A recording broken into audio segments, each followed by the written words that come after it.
திராவிட முன்னேற்ற கழகத்தினுடைய நிர்வாகிகள், பொறுப்பாளர்கள், உறுப்பினர்கள், கூடியிருக்கக்கூடிய பொதுமக்கள் உள்ளிட்ட அனைவருக்கும் என்னுடைய வணக்கம். எனக்கு முன்பாக சிறப்புரையாற்றினார் தம்பி இளம் பேச்சாளர் தினேஷ் பாபு அவர்கள். அவருக்கும் என்னுடைய சிறப்பான நன்றியை தெரிவித்துக் கொள்கிறேன். பொதுவா ஒரு ஆபீஸ்ல நீங்க பார்க்குற வேலைக்கு ஒரு 100 பேரை அடுத்து செலக்ட் பண்ணி வைங்க, அவங்களோட சேர்ந்து நீங்களும் வேலை பாருங்கன்னு சொன்னா அந்த ஆபீஸ்ல வேலை பார்க்க தோணுமா? இல்ல அப்படி செலக்ட் பண்ணுவோமா? வாடகை வீட்டுல இருக்கிறோம், உங்க வீட்டுல வாடகைக்கு இருக்கிறதுக்கு இன்னொரு 100 பேரை வரிசையில நான் வந்து நிப்பாட்டிடுறேன், அந்த 100 பேரையும் நீங்க பாத்துக்கங்க அப்படின்னு சொன்னா அந்த வீட்டுல வாடகைக்கு இருப்போமா? முடியாதுல்ல. கம்பெனில இருக்க முடியாது, வீட்லயும் அப்படி இருக்க முடியாது. ஆனா திராவிட முன்னேற்ற கழகத்தினுடைய இளைஞரணி செயலாளராக இருக்கக்கூடிய துணை முதலமைச்சர் உதயநிதி ஸ்டாலின் அவர்கள் பொறுப்பேற்றுக் கொண்டதற்கு பிறகு ஒரு அறிவிப்பை வெளியிடுகிறார். கழகத்துக்கு 100 இளம் பேச்சாளர்களை தேர்வு செய்வது அப்படின்ற ஒரு அறிவிப்பை வெளியிடுகிறார். அதற்கு 17,000 பேர் விண்ணப்பம் போட்டார்கள். அந்த 17,000 பேர் 1000 பேர் மண்டல அளவுல தேர்வானாங்க. அந்த 1000 பேரில் 182 பேர் வந்து மாநில அளவுல தேர்வு செய்யப்பட்டாங்க. அதுல 3 பேருக்கு பரிசளிக்கப்பட்டது. அந்த 182 பேர் சிறப்பு பேச்சாளர்களாக அறிவிக்கப்பட்டார்கள். அந்த 182 சிறப்பு பேச்சாளர்களையும் தேர்ந்தெடுத்தது யாரு? இதே திராவிட முன்னேற்ற கழகத்தில் அவர்களுக்கு முன்னாள் பேச்சாளர்களாக இருக்கக்கூடிய, தலைமை கழக பேச்சாளர்களாக இருக்கக்கூடிய மூத்த நிர்வாகிகள். அண்ணன் ஆலந்தூர் ஒப்பிலாமணி அவர்கள் இருக்கிறார். அவர் அந்த போட்டியில் நடுவராக இருந்தார். அவர் தலைமை கழகத்தினுடைய பேச்சாளர். அடுத்து இளம் பேச்சாளர்கள் யார் வர வேண்டும், எப்படியானவர்களாக இருக்க வேண்டும் என்று அவர்களுக்கு பயிற்சி கொடுத்து தேர்வு செய்ததும் அவர்தான். ஏன் திமுகவை அழிக்க முடியாது, அசைக்க முடியாது என்று திமுகவின் தலைவரும் திமுகவினுடைய இளைஞரணி செயலாளரும் தொடர்ந்து வலியுறுத்தி சொல்லுகிறார்கள் என்றால் இந்த பலம்தான். சொந்த கட்சிக்காரனை பார்த்து யாருக்கும் இங்க பயம் கிடையாது. தன்னோட கட்சியில, தன்னோட பொறுப்புல, தன்னோட கூட சேர்ந்து வேலை பார்க்கறதுல இன்னும் 4 பேர் வர்றாங்க அப்படின்னா சந்தோஷமா தோல் மேல தோல் போட்டு வேலை பார்க்கின்ற இயக்கம். அதுல ஒரு படியாக தமிழ்நாட்டு அளவுல எந்த இடத்தில் சிறப்பு பேச்சாளர்களாக அல்லது ஊடகவியலாளர்களாக அல்லது எந்த துறையிலிருந்து சமூக நீதிக்காக, மாநில உரிமைகளுக்காக, தமிழ்நாட்டு நலன்களுக்காக, தமிழர்களுக்காக, தமிழ் மொழிக்காக யாரெல்லாம் பேசுகிறார்களோ அத்தனை பேரையும் மேடையேற்றி அழகு பார்க்கின்ற இயக்கம்.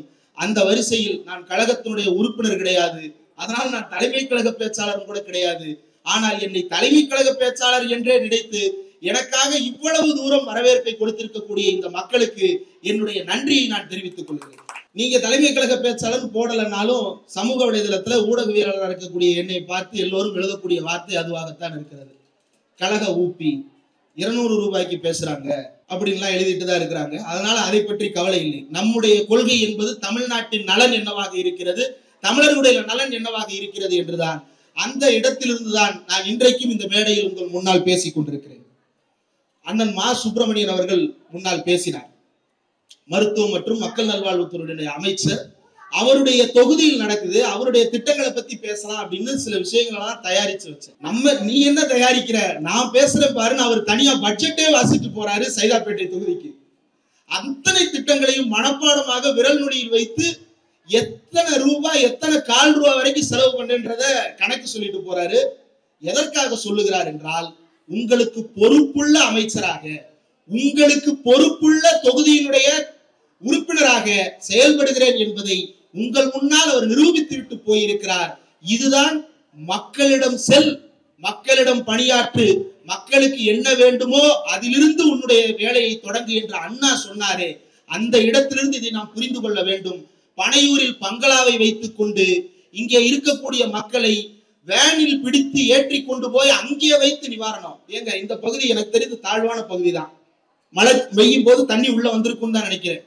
உங்களுடைய நிவாரண தொகையெல்லாம் யாருமா வந்து உங்களுக்கு கொடுத்தாங்க? இந்த மேடையில இருக்கிறவங்க தானே வந்திருப்பாங்க. நிவாரணத்துக்கு உதவிக்கு வர்றாங்க அப்படின்னா இங்கதானே வந்திருப்பாங்க. உங்களை எல்லாரையும் அள்ளி போட்டு பனையூருக்கு, இங்க இருந்து எத்தனை 27 கிலோமீட்டர் பனையூருக்கு பங்களாவுக்கு கூட்டிட்டு போய் அங்க வச்சு கொடுக்குறாரு. கேட்டா போட்டோ ஷூட் நடத்துறதெல்லாம் சம்பிரதாயமா? ஒரு சம்பிரதாயம் ஒண்ணு சொல்றேன். போன தடவை வெள்ளம் வந்தது. அந்த வெள்ளம் வந்த போது வேளச்சேரி பகுதியில, பள்ளிக்கரணை பக்கத்தில் இருக்கக்கூடிய பகுதியில பெரிய அளவுக்கு வெள்ளம் தேங்கி விட்டது. நானே நேரில் போய் அங்க பார்த்த மக்கள் பெரிய கவலையில் இருந்தார்கள். காரணம் என்னன்னா, நாராயணபுரம் ஏரின்னு ஒரு ஏரி, அந்த ஏரியிலிருந்து தண்ணீர் நிறைந்து வெளியேறி விட்டது. கட்டுப்படுத்த முடியாத வெள்ளம். 3 நாட்கள் மக்கள் அவதிப்பட்டார்கள். இந்த முறை மழை பெய்வதாக அறிவிப்பு தான் வெளியானது. உங்களை போன்ற ஒரு சகோதரர் தொலைபேசியின் மூலமாக துணை முதலமைச்சரை தொடர்பு கொண்டு நாராயணபுரம் ஏரியில சிக்கல் இருக்கு கவனிங்கன்னு ஒரு தகவல். உடனே வண்டியில் புறப்பட்டார். மணி அப்ப 12:30 வண்டியில கிளம்பி நாராயணபுரம் ஏரியை போய் பார்க்கிறாரு. அந்த ஏரி தூர்வாராமல் இருக்கிறது, மேலே ஆகாய தாமரை படர்ந்து போயிருக்கிறது. இதை ஏன் இன்னும் நீக்கலன்னு அதிகாரிகளை சத்தம் போட்டுட்டு நாளைக்கு இது இருக்கக்கூடாது என்று மறுநாள் மதியம் அந்த இடத்திற்கு போகிறார். மொத்தமாக அந்த பகுதி சுத்தமாக தூர்வாரப்பட்டு அந்த ஏரி பளபளன்னு மின்னுது. அந்த ஏரியால போன தடவை நின்ன வெள்ளம் அந்த தடவை நிக்கல.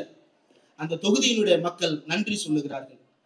மேலிருந்து ஒரு சிலர் பேசுறாங்க, யாருமே கவனிக்கல, சென்னை மிதக்குது, தமிழ்நாடே மிதக்குது அப்படின்னு. ஆனா ஏன் இந்த கட்சி இவ்வளவு உறுதியாக இருக்கிறது என்றால் அவர்கள் மக்கள் மத்தியில் வேலை பார்க்கிறார்கள். அவர்கள் பார்க்கின்ற வேலை என்பது அந்த தொகுதியினுடைய மக்களுக்கு தெரியும். அதனால் அந்த மக்களுக்கும் இந்த கட்சிக்குமான பிணைப்பு என்பது இன்னும் உறுதியாக இருக்கிறது. உதயநிதி ஸ்டாலின் அவர்களுடைய பிறந்தநாள் விழா தொடர்ச்சியாக கொண்டாடப்படுகிறது. மொத்தம் 182 புது பேச்சாளர்களை செலக்ட் பண்ணாங்க.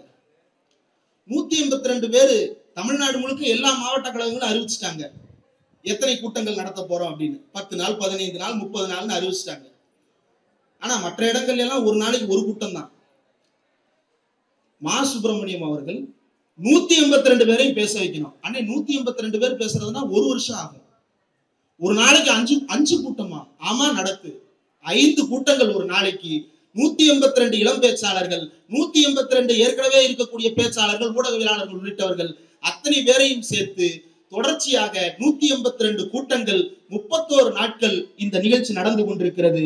எனக்கு தெரிந்து இங்க மேடையில் இருக்கக்கூடிய அத்தனை பேருக்கும் பெண்டு நிமிர்ந்து இருக்கும் இந்த கூட்டங்களை ஆர்கனைஸ் பண்றது அப்படின்றது. ஏன்னா ஒவ்வொரு தெருவுக்கும் ஒரு கூட்டம் நடக்குது அப்படின்னா எதற்காக நடத்தப்படுகிறது? உங்கள் மத்தியில் உங்களுக்கான கருத்துக்கள் பேசப்பட வேண்டும் என்பதற்காக நடத்தப்படுகிறது. இப்போ ரொம்ப அடிப்படையான ஒரு விஷயம் இந்த மேடையில நடந்தது. எனக்கு முன்னால துரைராஜ் அவர்கள் பேசும் பொழுது நடந்தது. எத்தனை பேர் அது ரெக்கார்டிங் போட்டாங்க அப்படின்னு தெரியல. ஆனா ரொம்ப ஒரு முக்கியமான ஒரு நிகழ்வு நடந்தது. துரைராஜ் அவர்கள் பேச எந்திரிச்சிட்டாரு. அண்ணன் வந்து நிற்கும் போது டக்குன்னு ஒரு நிமிஷம் நின்றுட்டாரு. இவர் ஏன் நிக்கிறாரு அப்படின்னு பார்க்கும் பொழுதே பக்கத்துல நெற்று நிறைய குங்கும பொட்டும் கையில் மருவத்தூர் கயிறும் கட்டி இருக்கிறார் இல்லையா, நம்முடைய கிருஷ்ணமூர்த்தி அவர்கள். அவர் சொன்னாரு, பாங்கு ஒலிக்குது, அமைதியாகுங்க, பாங்கு முடிந்ததற்கு பிறகு பேச்சை தொடங்குவோம் என்று. இதுதான் தமிழ்நாடு. இந்த உணர்வை நமக்கு கொடுத்தது யார்? தந்தை பெரியார் தானே. இந்த உணர்வை கொடுத்தது யார்? பேரறிஞர் அண்ணா தானே. இந்த உணர்வை எல்லோரும் சொல்லுகிறார்கள். திமுக பாஜகவின் பக்கம் திரும்பி கொண்டிருக்கிறது, திமுக காவி பாசத்தோடு இணைந்து கொண்டிருக்கிறது, திமுக பாஜகவோடு கள்ளக்கூட்டு வைத்திருக்கிறது என்று. பாஜகவோடு கள்ளக்கூட்டு வைத்த ஒருத்தர் பாங்கு ஒலிக்கும் போது பேச்ச நிப்பாட்டுன்னு எப்படிங்க சொல்லுவாரு? பாங்கு ஒலிக்குது, பேச்ச நிப்பாட்டுன்னு சொல்றாரு. அண்ணனும் நின்னாரு, 5 நிமிஷம் அந்த இடத்துல நின்றாரு. பாங்கு ஒலிக்கு முடிக்கும் வரைக்கும் நின்றாரு. 2 பேருக்கும் நாம் தாராளமாக கரவொலி எழுப்பலாம் இல்லையா? இந்த உணர்வை கெடுக்க பார்க்கிறான். இது இப்படி இருக்கக்கூடாதுன்னு நினைக்கிறான். இருக்கக்கூடாதுன்னு நினைக்கிறதுனாலதான் உங்களை எல்லாம் சைத்தானின் பிள்ளைகள்னு சொல்றான். எவ்வளவு துணிச்சல் இருக்கும் ஏங்க? நீங்க போன தடவை எந்த கட்சிக்குனாலும் ஓட்டு போட்டிருக்கலாம். இங்க இருக்கிற ஒரு சிலர் திமுகவுக்கு போடாம இருக்கலாம், அதிமுகவுக்கு போடாம இருக்கலாம். யாராவது உங்களை வந்து நீங்கள் சாத்தானின் பிள்ளைகள் என்று சபித்தார்களா? இல்லை. ஆனா ஒருத்த வந்து சபிக்கிறான், சாத்தானின் பிள்ளைகள்னு மேடை போட்டு சபிக்கிறார்கள். எவ்வளவு துணிச்சல் இருக்கும்! பெருமையாக இப்போது சங்கி என்று ஒப்புக்கொண்டு விட்டார்கள்.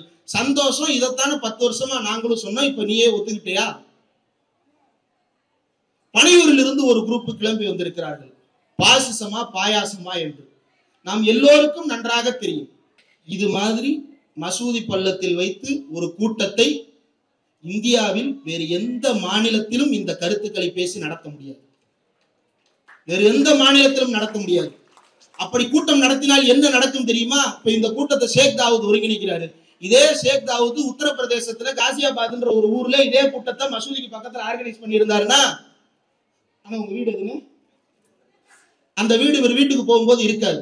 புல்டோசர் வந்து நிற்கும் அந்த இடத்துல. கேட்டா என்ன சொல்லுவான்? ஆக்கிரமிப்பு. சுத்தி 100 வீடு இருக்கும். ஆனா இவர் ஒருத்தர் தனியா வந்து ஆக்கிரமிச்சிட்டாரு. அவனுடைய நினைப்பு என்னன்னா, இஸ்லாமியர்கள் இந்த நாட்டில் ஆக்கிரமிப்பாளர்கள் என்பதுதான் அவருடைய நினைப்பு. அதை உங்களை நம்ப வைக்கணும்ன்றது அவனுடைய ஆழமான விருப்பம். அதனாலதான் தேர்தலின் போது என்ன சொன்னா, இஸ்லாமியர்கள் அதிக பிள்ளைகள் பெற்றுக் கொள்ளுகிறார்கள், இந்தியாவின் வளங்களை சுரண்டுகிறார்கள் பிரச்சாரம் பண்றான். அவனுக்கு எதிராக ஒரு கூட்டணியை அமைக்கின்ற துணிச்சல் இந்தியாவிலேயே ஸ்டாலின் ஒருவருக்குத்தான் இருந்தது. இந்தியா கூட்டணி என்கின்ற பெயரில் இன்றைக்கு ஒரு கூட்டணி இருக்கிறது இல்லையா, அதுக்கு விதை யார் போட்டது? தமிழ்நாடு போட்டது, பேரறிஞர் அண்ணா போட்டது. காங்கிரஸை வீழ்த்துவதற்காக ராஜாஜியா இருந்தால் என்ன, ராமமூர்த்தியா இருந்தால் என்ன, அத்தனை பேரும் ஒரு கூட்டணியில் ஒன்று திரண்டு காங்கிரஸை விரட்டுவோம், நமக்குள் இருக்கும் சண்டையை அடுத்து போடுவோம் என்று 1967 அண்ணா காட்டிய ஃபார்முலா தான் 2021 இங்கே எடப்பாடி ஆட்சியை வீழ்த்தவும் பயன்பட்டது. 2024 எனக்கு முன்னால் பேசிய துரைராஜ் அவர்கள் சொன்னது போல பெரும் அடங்கா பாசிச குதிரையாக பாய்ந்து கொண்டிருந்த பாஜக பாசிச குதிரையை காலொடித்து உட்கார வைத்ததும் அதே கூட்டணி தான். ரொம்ப சாதாரணமாக தமிழ்நாட்டிற்கு வந்து பாசிசமா பாயாசமா என்று பொங்கல் வைக்கிறார்கள். கேட்பதற்கு சந்தோஷமா இருக்கலாம் ஒரு சிலருக்கு, ரொம்ப நல்லா இருக்கே, கரெக்டா தானே பேசுறாரு அப்படின்னு. நல்லா யோசிச்சு பாருங்க. ஒரு பக்கம் உங்களுடைய வீடுகளை இடிப்பதற்கு புல்டோசரோடு ஒரு கூட்டம் காத்து கொண்டிருக்கிறது. அதற்கு எதிராக அத்தனை பேர் ஒன்று திரண்டு நிற்க வேண்டுமா இல்லையா? புல்டோசரோடு ஒரு கூட்டம் உங்கள் வீட்டை இடிப்பதற்காக காத்து கொண்டிருக்கிறது. அதற்கு எதிராக நாம் ஒன்று சேர வேண்டுமா, தனித்தனியாக நின்று போராட வேண்டுமா? ஒன்று சேர வேண்டும் தானே. அதுதான் இந்தியா கூட்டணி. அதை பாயாசம் பாசிசம் என்று இவர்கள் கொச்சைப்படுத்திவிட்டு இருக்கிறார்கள் என்றால் அவர்கள் யார் பக்கம்? ஒரு உதாரணம் கேட்கிறேன். ஹிட்லர்னு ஒருத்தர் இருந்தான், யூதர்களை பச்சை படுகொலை செய்தான். அப்ப போய் யூதர்களுக்காக அனைவரும் சேர்ந்து போராடுவோம்னு ஒரு சிலர் கூட்டணி அமைக்கிறார்கள். திடீர்னு ஒருத்தர் வந்து, என்ன நீங்க யூதர்களுக்காக இப்படி பேசுறீங்க, யூதர்களே கெட்டவங்க இருக்கிறாங்க, அதனால நம்ம தனித்தனியா நின்று போராடுவோம்னு ஒருத்தர் சொன்னா அவன் துரோகியா இல்லையா? அந்த துரோகிகள் தான் எதிரிகளை விட மிக மிக ஆபத்தானவர்கள். அந்த துரோகிகள் இப்போது நிறைய பேர் உருவாகி கொண்டே இருக்கிறார்கள். பேர்ல ஆதவன் இருந்துட்டா மட்டும் நீ சூரியன் ஆயிட முடியாது. சூரியனாக பிரகாசிப்பதற்கு உன்னிடம் கருத்துக்கள் இருக்க வேண்டும். டேட்டா இருக்கின்றதுனால நீங்க ஸ்ட்ராட்டஜிஸ்ட் ஆயிட முடியாது. அந்த டேட்டா யாருக்கானதாக இருக்கிறது என்பதுதான் முக்கியம். அமைச்சர் சொன்னார், 509 கோடி இலவச கட்டணம் இல்லாத பேருந்து பயணங்கள் நடைபெற்று இருக்கின்றன என்று சொன்னார். அது மக்களுக்கான டேட்டா. அதுதான் டேட்டா. எங்க என்ன ஓட்டு விழுகும், எப்படி ஓட்டு விழுகும்ன்றதை அனலைஸ் பண்றதுக்கு நீ தேவையில்லை. திமுகவோட கடைக்கோடி பகுதி செயலாளர் போதும், அவருக்கு தெரியும் எந்த தெருவுல எந்த வீட்டுல இருந்து எத்தனை ஓட்டு விழுகுன்றது அவருக்கு தெரியும். 2026 எலெக்ஷன் வரும்பொழுது அவர் கணிச்சிருவாரு, இந்த தடவை இந்த தொகுதியில இன்னதான் நிலவரம் அப்படின்றது அவருக்கு தெரியும். நீ ஸ்ட்ராட்டஜிஸ்டும் தேவையில்லை, ஒரு இடமும் தேவையில்லை. 67 இருந்து படித்த அண்ணாவிடம் இருந்து படித்த பாடம் இருக்கிறது, அவர்களுக்கு தெரியும் இந்த இது என்னன்னு. அப்ப ஒரு உதவிக்காக இந்த ஸ்ட்ராட்டஜிஸ்டுகளை கூப்பிட்டா இந்த ஸ்ட்ராட்டஜிஸ்டுகள் என்ன செய்ய ஆரம்பிச்சுறாங்கன்னா, தானே சகலமும் என்று தன்னையே கடவுளாக நினைத்துக் கொண்டிருக்கிறார்கள். அந்த கடவுளர்கள் எல்லாம் விரட்டி அடிக்கப்படுவார்கள் விரைவில். முன்னால் பேசிய தனசேகர் அவர்கள் ஒரு சில விஷயங்களை குறிப்பிட்டார். நூல் வெளியீடு என்றால் எப்படி நடக்க வேண்டும் அப்படின்ற விஷயத்தை அவர் குறிப்பிட்டார். ஒரு புத்தக வெளியீடுனா எப்படி இருக்குன்னு தெரியுமாடா அப்படின்னு ஒரு சில கேள்விகள் கேட்டார். திமுகவுடைய ஒரு பேச்சாளருக்கு தெரிந்தது கூட கட்சியை நடத்துவதாக சொல்லிக் கொள்ளுகின்ற உனக்கு தெரியவில்லை என்றால் நீ தமிழ்நாட்டில் என்ன செய்ய போகிறீர்கள்? இதுதான் தமிழ்நாட்டினுடைய யதார்த்தம். துரைராஜ் அவர்கள் பேசும்போது கவனிச்சீங்கன்னா, அலகாபாத் நீதிமன்றத்துல யூனிஃபார்ம் சிவில் கோடு பத்தி நடந்த மீட்டிங் ஒண்ணு சொல்றாரு. எனக்கு தெரியாது.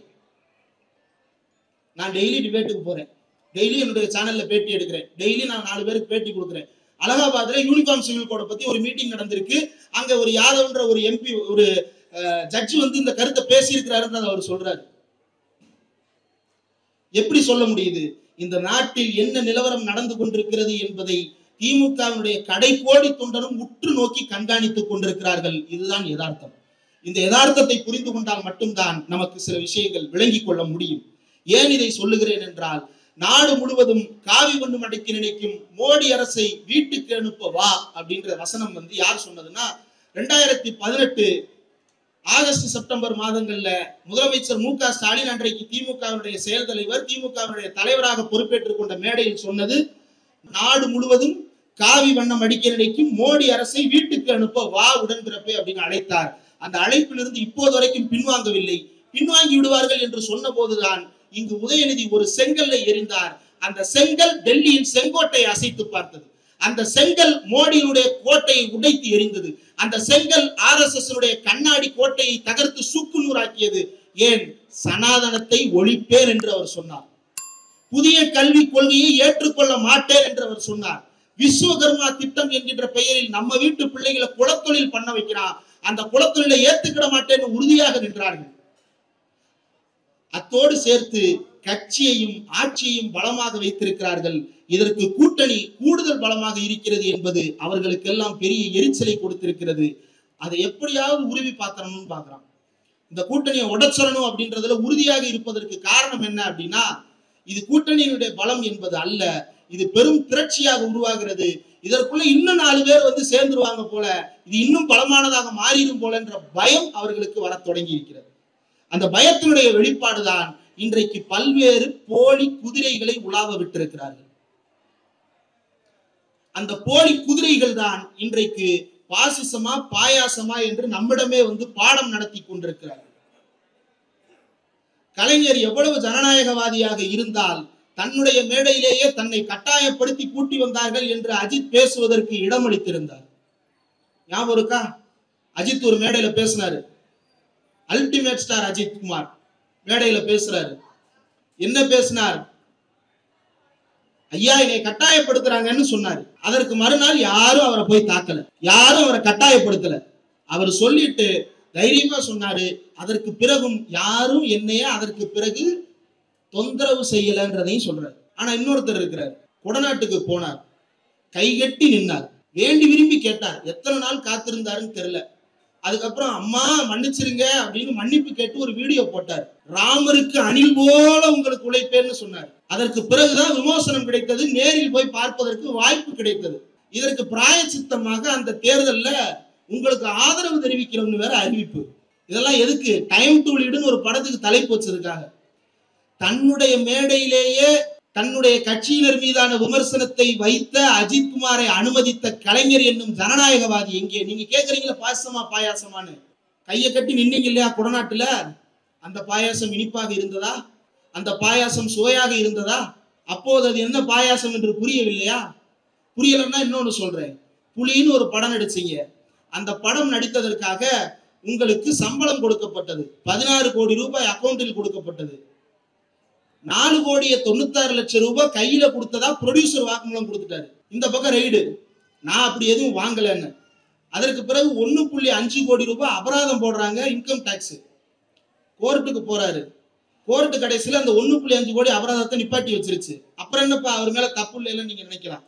தப்பு இல்லாம நிப்பாட்டி வைக்கலையா? அவர் 5 கோடி ரூபாய் கையில வாங்கினது உண்மை, அதை அவரே ஒத்துக்கிட்டாரு. ஆனா இன்கம் டாக்ஸ் டிபார்ட்மெண்ட் 2019 இந்த மாசத்துக்குள்ள ஃபைன் போடணும், நீங்க லேட்டா போட்டீங்க அதனால நிப்பாட்டுங்க. உன்னை குற்றவாளி இல்ல நிரூபிக்கல, உன்னுடைய குற்றத்துக்கு உரிய காலத்தில் தண்டனை பிறப்பிக்கவில்லை என்பதற்காக அந்த தண்டனை நிறுத்தி வைக்கப்பட்டது. இன்னைக்கு என்ன பேசுறாரு? ஊழலை ஒழிக்க போறேன்னு. அந்த 1.5 கோடியை கட்டிட்டாரா என்னன்றது தெரியல. 2023 வரைக்கும் வழக்கு நடந்துச்சு. 24ல கட்சி ஆரம்பிச்சிட்டாரு. இதுக்கு நடுவில் இருக்கிறத நீங்க கனெக்ட் பண்ணிக்கங்க. Income tax raid, fine, court, கட்சி, கரெக்டா லைன் வருதா? அப்ப இது யாருக்கான அரசியல் நீ பேச போற அப்படின்றத இவர்களுடைய கடந்த காலத்திலிருந்தே நாம் புரிந்து கொள்ள முடியும். வாரிசு அரசியல் என்கின்ற விமர்சனம், அவன் வாரிசு அரசியல்னு கட்சிக்காரங்களை விமர்சிக்கல, உங்களை தான் விமர்சிக்கிறான். நீங்க வாரிசு என்பதற்காக மட்டுமே ஓட்டு போட்டுருவீங்களா? சரி, நாளைக்கு இந்த தொகுதியில ஓபி ரவீந்திரநாத்தை கொண்டு வந்து நிப்பாட்டுவோம். முன்னாள் முதலமைச்சர் ஓ பன்னீர்செல்வத்தின் மகன், ஓட்டு போட்டுருவீங்களா? ஏன் அன்புமணி ராமதாஸை கூட்டிட்டு வருவோம், இதே தொகுதியில நிப்பாட்டுவோம். மருத்துவர் ஐயா ராமதாஸின் மகன், அதற்காக ஓட்டு போட்டுருவீங்களா? வாரிசாக இருந்தாலும் அவர் உங்களுக்கானவராக இருக்கும் பொழுதுதானே நீங்க ஓட்டு போடுறீங்க. ஆமாவா இல்லையா? அப்போ வாரிசு அரசியல் என்கின்ற விமர்சனம் இவர்கள் நாம் நினைப்பது போல இவர்கள் ஏதோ ஒன்றை மாற்றுவதற்காக சொல்லுகின்ற ஸ்லோகம் அல்ல. மாறாக மக்களை இழிவுபடுத்துகின்ற வாசகம். உங்களையே இழிவுபடுத்தி விட்டு உங்கள் மத்தியிலேயே வரப்போகிறார்கள். அவர்கிட்ட கேட்டா என்ன சொல்றாருன்னா, நான் உங்க வீட்டு முன்னாடி வந்து போட்டோ ஷூட் பண்ண விரும்பல, அதெல்லாம் சம்பிரதாயம். சரி, அப்ப நாளைக்கு ஓட்டு கேட்கவும் வரமாட்டேன், அது சம்பிரதாயம் தானே சொல்லுவேன்.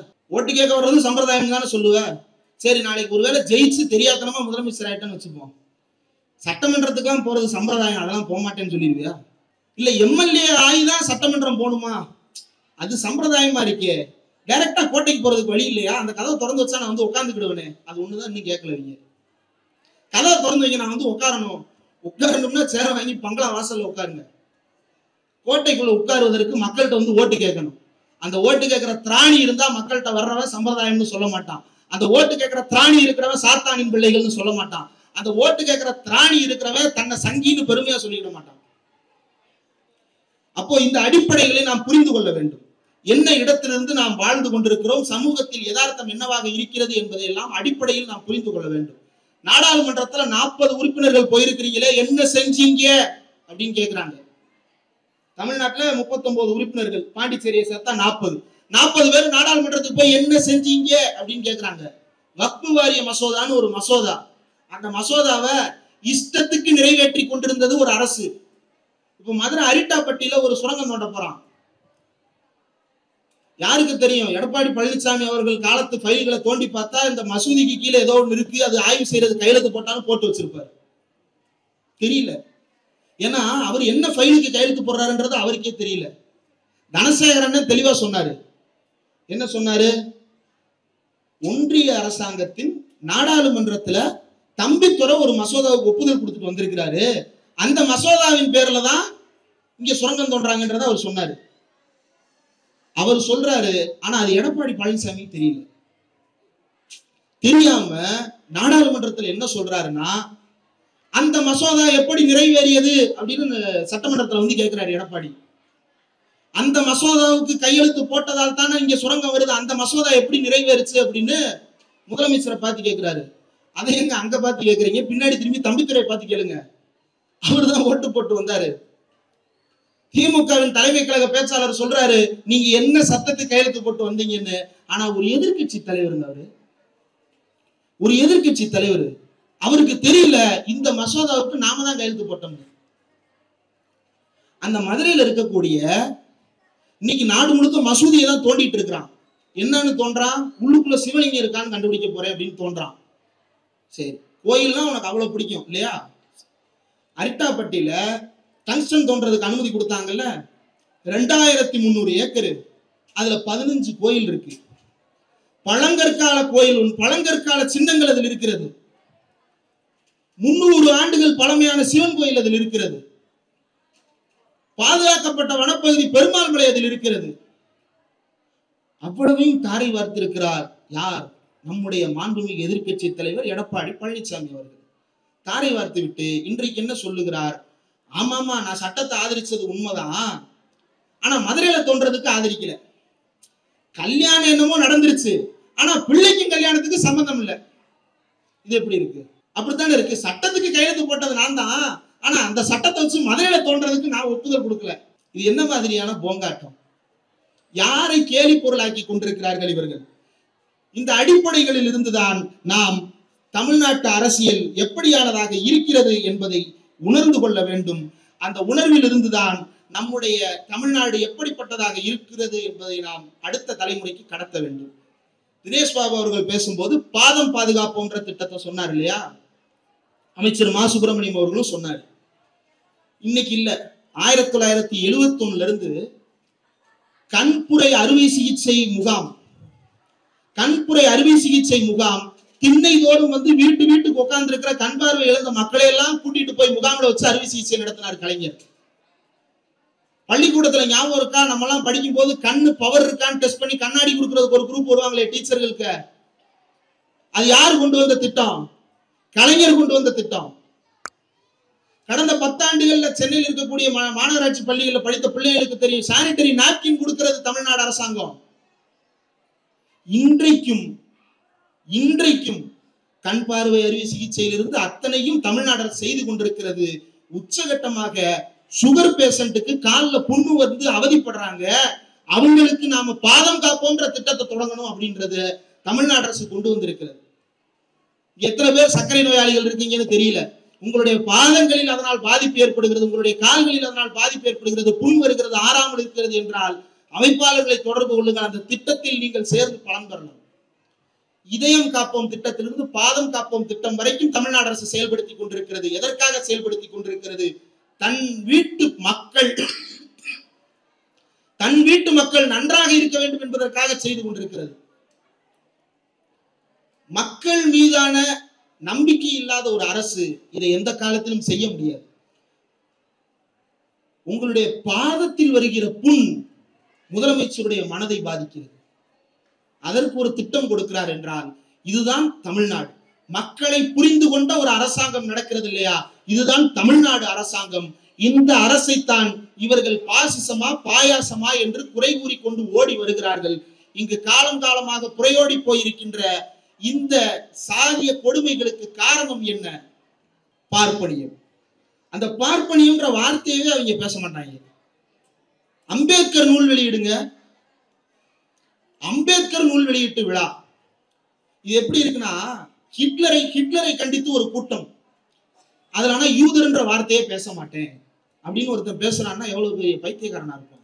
ஹிட்லரை கண்டித்த கூட்டம், ஆனா யூதரை பற்றி பேச மாட்டேன். அப்படித்தான் அம்பேத்கருடைய புத்தக வெளியீட்டு விழா, ஆனால் பார்ப்பனியத்தை நான் கண்டிக்க மாட்டேன், சாதிய வன்மையை நான் கண்டிக்க மாட்டேன், பொத்தாம் பொதுவாக நல்லா படின்னு சொல்லிட்டு போவேன் அப்படின்னா இது அம்பேத்கருக்கு செய்கின்ற துரோகம். இந்த துரோகத்தை அதிமுக செய்தது, இப்போது பனையூர்காரரும் பண்றாரு. இதெல்லாம் யாருக்கு பலனளிக்க கூடியது என்பதை நாம் அடிப்படையில் புரிந்து கொள்ள வேண்டும். ஒரே ஒரு விஷயத்தை மட்டும் நான் நிறைவா சுட்டி காட்டியிருக்கேன். பொதுவா சிறப்பு பேச்சாளருக்கு இன்னொரு பேர் உண்டு, சிற்றுண்டிக்கு முந்தைய பேச்சாளர். முடிச்சுட்டு டிஃபன் சாப்பிட நீங்க போகணும், கடைசியா அவரை பேச விட்டுருவாங்க. அவர் சிறப்பு பேச்சாளர்னு கடைசியா விடுவாங்க. ஆனா நெருக்கடி என்ன, அடுத்து அவங்க சாப்பிட போகணும். அதனால நீங்க எல்லாம் சாப்பிட போகணுன்றதை மனதில் வைத்துக் கொண்டு சுருக்கமா என்னுடைய உரையை நான் முடித்து விடுகிறேன். ஓ, இதுக்கு மேல நீ சுருக்கமா வேற தனியா பேச போறியான்னு கேக்குறீங்களா? கேக்குது. அரசியலை பொறுத்த வரைக்கும் தமிழ்நாட்டு அரசியலில் பாசிச எதிர்ப்பு என்பது இன்றைக்கு மக்கள் மத்தியில் பெருதோறும் பேசப்படுகிறது. நீட் தேர்வு விலக்கு, எல்லோரும் மனதில் கை வைத்து ஒரு விஷயத்தை சொல்லுங்க, நீட் தேர்வை ஒழித்தால் தான் ஓட்டு போடுவேன்னு 2021 எல்லா பேரும் பூத்துக்குள்ள போனீங்களா? எத்தனை பேர் நீட் தேர்வை ஒழிப்பதற்காக நான் ஓட்டு போட போனேன் கை தூக்குங்க. அல்லது நீட் தேர்வை பாதுகாக்க போகிறேன் இல்ல. நம்ம ஓட்டு போட போற பிரச்சனையே வேற. நம்ம தெருவுல இருந்து அதை யோசிப்போம், எதுக்காக ஓட்டு போட போறோன்றத. ஆனால் திமுக அந்த நீட் தேர்வை ஒழிக்க வேண்டும் என்கின்ற திட்டத்தை தன் தலைமேல் தூக்கி கொண்டு அந்த பாரத்தை வைத்துக் கொண்டு எப்படியாவது இந்த தேர்வை ஒழித்து கட்டிவிட முடியாதா என்று போராடி கொண்டிருக்கிறது. அதனால் ஓட்டு கிடைக்க போறது கிடையாது. விஸ்வகர்மா திட்டத்தை எதிர்ப்பதனால ஓட்டு கிடைக்க போதா? புதிய கல்விக் கொள்கையை எதிர்ப்பதனால ஓட்டு கிடைக்க போதா? ஏன் அதை செய்து கொண்டிருக்கிறது? இது தமிழ்நாட்டினுடைய கொள்கை பிரகடனம். பெரியாரினுடைய மண் என்பது பாதுகாக்கப்பட்டதாக இருக்க வேண்டும். நாம சொல்றோம் இல்லையா, தஞ்சாவூர் பாதுகாக்கப்பட்ட வேளாண் மண்டலம், அரிட்டாப்பட்டி பாதுகாக்கப்பட்ட பல்லுயிர் புராதன சின்னம் சொல்றோம் இல்லையா, அந்த மாதிரி தமிழ்நாடு என்பது பாதுகாக்கப்பட்ட பெரியார் மண்.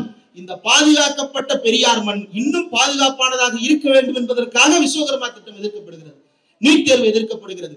மழை வெள்ளத்திற்கு நிவாரணம் கேட்டு போராடி கொண்டிருக்கிறோம். நிவாரணத்திற்கு எத்தனை ரூபாய் தரா தெரியுமா? 133 கோடி தர்றான். 3 கிலோமீட்டர் பாலம் போடுறதுக்கு ஆகிற செலவு என்ன சொல்லிட்டு போனாரு? 500 கோடி சொல்லிட்டு போனாரு அமைச்சர். 3 கிலோமீட்டர் எங்க இருந்து? சைதாப்பேட்டையில இருந்து தேனாம்பேட்டைக்கு பாலம் போடுறதுக்கு எவ்வளவு சொன்னாரு? 300 கோடியா 500 கோடியா? 621 கோடி 3 கிலோமீட்டர் பாலம் போடுறதுக்கு. சென்னையே தத்தளித்த வெள்ளத்திற்கு ஒன்றிய அரசு கொடுத்தது. மற்ற பெரும்பான்மையான வீடுகள் போக மாட்டாங்க. அப்படிப்பட்ட வீடுகளுக்கு எல்லாம் ஒன்றிய அரசு எவ்வளவு தெரியுமா கொடுக்க சொல்லுது? 100 நாள் வேலை திட்டத்துல 1 நாள் சம்பளத்தை உங்களுக்கு நிவாரணமா கொடுத்தா போதுமா? 100 நாள் வேலை திட்டத்துல 1 நாள் சம்பளம் எவ்வளவு? 150 ரூபாயா 200 ரூபாயா? 200? இங்க கிடையாது. அவ்வளவுதான். இங்க கிடையாதுனால என்ன, உங்களுக்கு அவ்வளவுதான். 200 ரூபாய் கொடுக்க சொல்லுது. இவர் என்ன சொல்றாரு? 2000 பத்தாது 6000 கொடுங்க. உங்க அப்பா வீட்டு காசா? எங்க அப்பா வீட்டு காசை நாங்க கேட்கிறோம். அதை நீ கொடுக்க மாட்டேங்கிற. மாநில அரசுக்கு ஒன்றிய அரசு போராடிக்கிட்டு இருக்கோம். அவங்க என்ன நினைச்சிடறாங்க? உங்களுக்கு இதெல்லாம் புரியாதுன்னு நினைச்சிடறாங்க. உங்களுக்கு இதெல்லாம் புரியாதா? மாநில அரசுக்கும் ஒன்றிய அரசுக்குமான சண்டையை பத்தி உங்களுக்கு எதுவும் தெரியாதா? பாசிசம்னா உங்களுக்கு என்னன்னு தெரியாதா? உங்களுக்கு தெரியாதுன்றதுனால அதை வைத்து ஏமாற்ற பார்க்கிறார்கள். உங்களுக்கு உண்மையிலே அது தெரியுமா தெரியாதான்றத நீங்க 2021 நிரூபிச்சிருக்கீங்க, 2024 நிரூபிச்சிருக்கீங்க, 2026 நிரூபிப்பீங்க, 2029 நிரூபிப்பீங்க.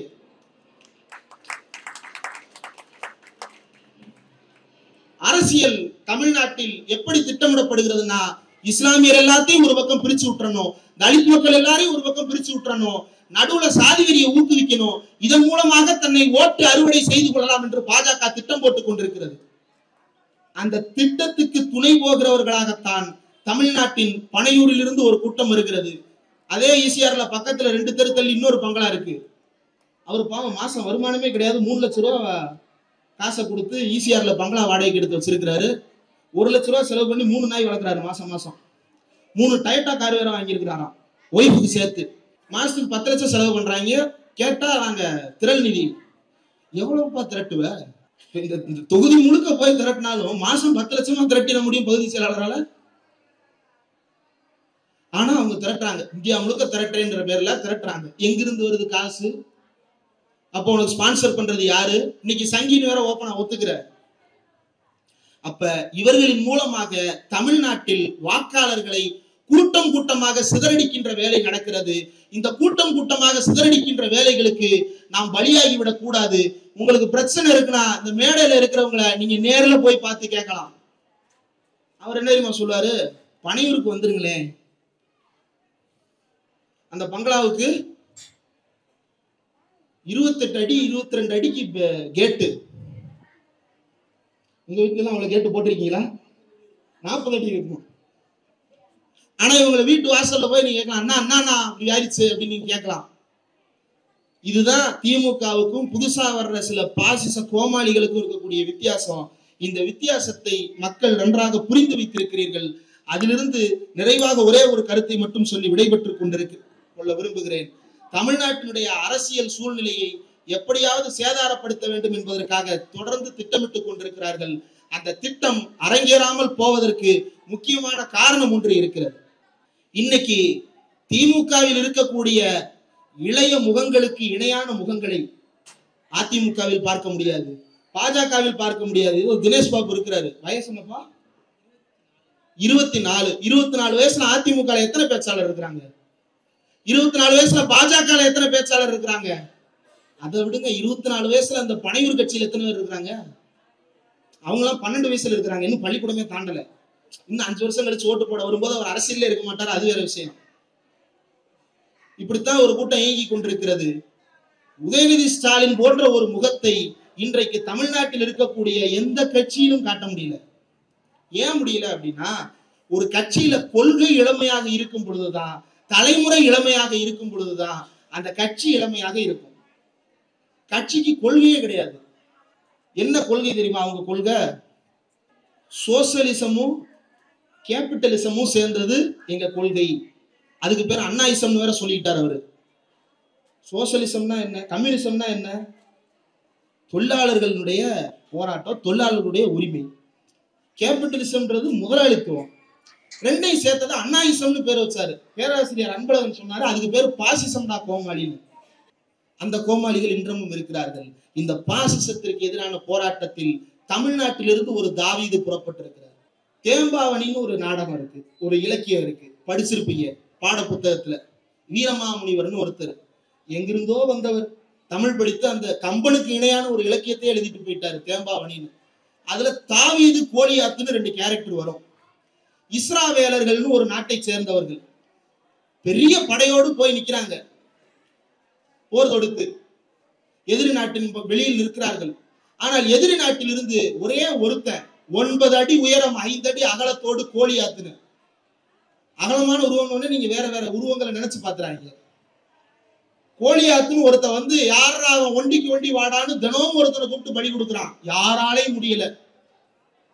காட்டுக்குள்ள இருந்து ஒரு சின்ன பையன் ஆடு மேய்க்கிறவன் ஓடி வர்றான் மன்னர்கிட்ட, மன்னா நான் இந்த கோலியாத்தை வீழ்த்தி காட்டுகிறேன் அப்படின்னு ஒருத்தன் வந்தான். கோலியாத்தை வீழ்த்த போறியா?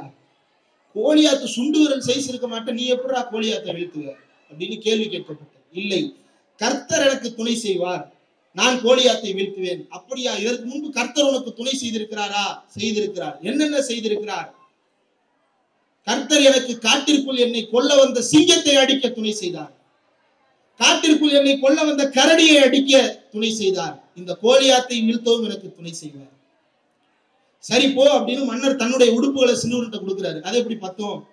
இதெல்லாம் தேவையில்லை, நான் போய் காட்டுறேன் அப்படின்னு கீழே கடந்து 5 கல்லை பெருக்கிட்டு கையில இருக்கிற ஒரு உண்டிகோல் எடுத்துட்டு போறான். போறவன் கோலியாத்தை நோக்கி வாடா அப்படின்னு கூப்பிடுறான். கோலியாத்து வந்து 4 முறை டேய் நீயாடா என்னை கொல்லவாடா போகிறாய் அப்படின்னு கேட்கிறான். இவன் 5ஆவதா ஒரு டா போட்டு ஆமாடா அப்படின்ற வார்த்தையில விட்டா ஒரு கல்ல நெத்தியில் அடித்து கோலியாத்து கீழே விழுந்தான். கோலியாத்து இடுப்பில் சொருகி இருந்த கத்தி எடுத்து கோலியாத்தின் தலை துண்டிக்கப்பட்டது. அப்படி தமிழ்நாட்டின் தாவீதாக திராவிட முன்னேற்ற கழகம் இந்த பாசிசத்தை வீழ்த்துகின்ற காலம் தூரத்தில் இல்லை. இந்த தாவீது என்னும் கொடியர்களாக தமிழ்நாட்டின் திராவிட முன்னேற்ற கழகம் 1967 இருந்து இயங்கிக் கொண்டிருக்கிறது. கர்த்தர் துணை செய்ததாக தாவீது சொன்னான். திராவிட முன்னேற்ற கழகத்திற்கு கர்த்தர் கிடையாது, தந்தை பெரியார் இருக்கிறார். அந்த தந்தையின் வழிகாட்டுதலில் 1967ஆம் ஆண்டு இந்தியாவிலேயே முதல் முறையாக மாநில அரசியல் பேசுகின்ற ஒரு கட்சி ஆட்சி அமைத்தது. இந்தியாவிலேயே முதல் முறையாக எதிர்கட்சியாக கூட இல்ல திமுக. ஈவிகே சம்பத்னு ஒரு எம்பி பார்லிமெண்ட்ல போய் கொடைறாரு. பக்கத்துல அண்ணா 2 பேரும் கொடைறாங்க. யார? நேரு வாக்குறுதி கொடுக்கிறாரு, நீங்கள் விரும்புகின்ற வரைக்கும் தமிழ்நாட்டில் இந்தியை திணிக்க மாட்டேன்னு. அப்போ திமுக ஆளுங்கட்சி கிடையாது, எதிர்கட்சி திமுகவிற்கு அடிபணிந்தார் மகத்தான மாமேதை நேரு. எதிர்கட்சினா எப்படி இருக்கும்ன்றத திமுக கத்துங்க, போராடி வரணும். கள்ளக்குடிக்கு டால்மியாபுரம்னு பேர் வைக்கிறத தடுத்து நிறுத்திய போது திமுக ஆளுங்கட்சி அல்ல. தமிழ்நாட்டில் இந்தியை திணிக்க முடியாது என்று நேருவிடம் உத்தரவாதம் பெற்ற போது திமுக ஆளுங்கட்சி அல்ல. ராஜாஜிக்கு எதிராக இங்கே குலக்கல்வி திட்டத்தை எதிர்த்து போராட்டம் நடத்திய போது திமுக திராவிடர் கழகமும் ஆளுங்கட்சி அல்ல. எதிர்கட்சியாக இந்த சாதனைகளை நிகழ்த்தி காட்டியது. ஆளுங்கட்சியாக திமுகவின் சாதனைகள் நாடறியும் என்றால், எதிர்கட்சியாக திமுகவின் சாதனைகளை எதிரிகள் பார்த்து இன்னமும் அலறிக்கொண்டே இருக்கிறார்கள். இன்னைக்கும் திமுகவை எதிர்க்கிறவங்க பூரா இந்தி பிரச்சனை தான் எதிர்க்கலாம். அந்த பிரச்சனையை திமுக எங்க ஹேண்டில் பண்ணுச்சு? எதிர்கட்சியாக ஹேண்டில் பண்ணுச்சு. எதிர்கட்சியாக முடியும் என்றால் அப்படி போராட்டம் பண்ணிட்டு வா, மக்கள் உன் பின்னாடி வராங்களான்னு பார்ப்போம். மாறாக திமுக எரிகின்ற ஒற்றை கல்லுக்கு நிற்க முடியாத கோழியாத்துகள் எத்தனை பேர் வந்தாலும் திமுக வீழ்த்துகின்ற திராணி உள்ள கட்சியாக இருக்கிறது. இதை நான் பூதாகரமாக எல்லாம் சொல்லவில்லை, இயல்பாகவே கட்சியின் பலம் இருக்கிறது, ஆட்சியின் பலம் இருக்கிறது, கூட்டணியின் பலம் இருக்கிறது. கடைசியா ஒரு ஊடகத்துல ஒருத்தர் கேட்டாரு, பலத்தை வச்சு ஜெயிச்சிருவியா, மக்கள் பலம் வேணாமான்னு. இந்த 3க்கும் பலத்தை கொடுத்ததே நீங்க தானுங்க. நீங்க கொடுத்த பலத்துல தானே இந்த கட்சி, இந்த ஆட்சி, இந்த கூட்டணி அத்தனையும் நிலைத்திருக்கிறது. இந்த பலத்தை நம்பிதான் திமுக நின்று கொண்டிருக்கிறது. அந்த பலம் இருக்கும் வரை தமிழ்நாட்டில் இந்த கட்சியை யாராலும் வீழ்த்திவிட முடியாது. பெரியார் கொடுத்த பலம் இருக்கிறது, அந்த பலத்தோடு போராடுவதற்கு திராணி இருக்கிறது, தமிழ்நாட்டில் கட்சி இருக்கிறது. இது உள்ள வரைக்கும் யாராலும் இதனை அசைத்து பார்க்க முடியாது. இதையெல்லாம் கேள்வி கேட்க வேண்டும் என்றால், பணியூர்காரரை விட அரசியலில் நான் சீனியர் தான். 5 ஆண்டுகளாக ஊடகவியலாளராக இருக்கிறேன், அரசியல் பேசிட்டு இருக்கிறேன். நீங்க 3 மாசமா இப்ப வரைக்கும் பார்ப்பனியத்தை கண்டிக்க துப்பற்றவர்கள் தானே நீங்கள். உங்களுக்கு என்ன தெரிய போகிறது தமிழ்நாட்டின் அரசியலை பற்றி? வாருங்கள், மோதி பார்த்து விடலாம். தமிழ்நாட்டின் களம் மக்கள் கையில் தான் இருக்கிறது. மக்கள் திராவிட முன்னேற்ற கழகத்தின் கையில் நம்பிக்கை வைத்திருக்கிறார்கள். அந்த நம்பிக்கை தொடரட்டும். வாழ்த்துக்கள். நன்றி.